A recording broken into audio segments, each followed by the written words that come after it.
भारत हा शेतीप्रधान देश असून भारताची अर्थव्यवस्था शेतीमाल उत्पादनावर अवलंबून आहे. जवळजवळ 70% लोकसंख्या शेती व्यवसायावर उपजीविका करते. शेतकऱ्यानं पिकवलेल्या शेतीमालाची विक्री शेतकरी स्वतःच्या इच्छेप्रमाणे करू शकत नव्हता. त्यामुळे नियमित केलेल्या शेतीमालाच्या विक्री व्यवस्थेवर नियंत्रण करण्यासाठी पुणे कृषी उत्पन्न बाजार समितीची स्थापना 1 मे 1957 रोजी झाली आणि 9 एप्रिल 1959 रोजी प्रत्यक्ष कामकाजास सुरुवात झाली. पुणे कृषी उत्पन्न बाजार समितीचा मुख्य बाजार आवार हा मार्केट यार्ड गुलटेकडी पुणे इथे 180 एकर जागेवर व्यापलेला आहे. हवेली कृषी उत्पन्न बाजार समिती पुणे ही आशिया खंडात 2 नंबरची बाजार समिती गणली जाते. ह्या बाजार समितीचा टर्नओव्हर 6,500 कोटीच्या आसपास आहे.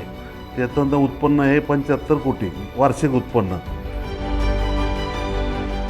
बाजार समितीची स्थापना ही ओपन पद्धतीने निलाव होणं, त्याचं वजन चोख होणं, त्याच्यानंतर 24 तासाच्या आत शेतकऱ्याला पेमेंट मिळणं आणि त्याचबरोबर पेमेंटबद्दलचे काही वादविवाद असतील ते तातडीने निकालात काढणं, अशा प्रकारे ही बाजार समितीची मुख्य कामं आहेत. गूळ भुसार या विभागाची प्रत्यक्ष कामकाजाची सुरुवात 1972 मध्ये झाली. हा विभाग 125 एकरमध्ये व्यापलेला असून एकूण गाळ्यांची संख्या 724 आहे, तर सरासरी 18,200 क्विंटल इतकी आवक होते. इथे मीठ मसाल्यापासून ते दैनंदिन जीवनात आहारात लागणारी प्रत्येक गोष्ट होलसेल दरात उपलब्ध आहे. फळे भाजीपाला विभाग या विभागाची प्रत्यक्ष कामकाजाची सुरुवात 1976 मध्ये झाली. हा विभाग 25 एकरमध्ये व्यापलेला आहे. एकूण गाळ्यांची संख्या 914 आहे, तर सरासरी 2,350 क्विंटल इतकी आवक होते.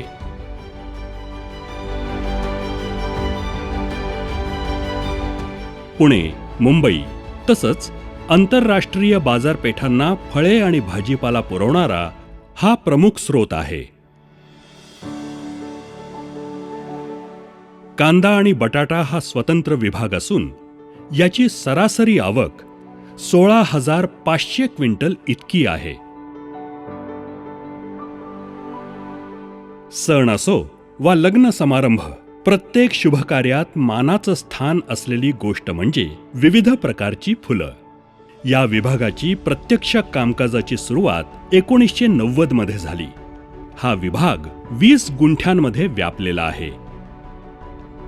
एकूण गाळ्यांची संख्या 92 आहे. येथील विविध प्रकारच्या फुलांना देशभर मागणी असते. त्यामुळे पंचक्रोशीतील बहुतांश शेतकऱ्यांचा फूल लागवडीकडे जास्त कल असतो. केळी बाजार विभाग या विभागाची प्रत्यक्ष कामकाजाची सुरुवात 1980 मध्ये झाली. हा विभाग 5 एकरमध्ये व्यापलेला असून एकूण गाळ्यांची संख्या 60 इतकी आहे. व्यापाऱ्यांना केळी पिकाची साठवणूक करण्यासाठी समितीकडून कोल्ड स्टोरेज देण्यात आलेले आहे.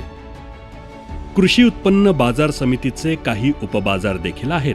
त्यामध्ये मांजरी आणि मोशी उपबाजार आहेत. तालुक्यातल्या शेतकऱ्यांना ग्राहक आणि शेतकरी हे बाजार ठरवण्यासाठी की शेतकऱ्यांनी डायरेक्ट माल विकायचा, तिथं आडते नाही आहेत, इतर खर्च नाही आहे.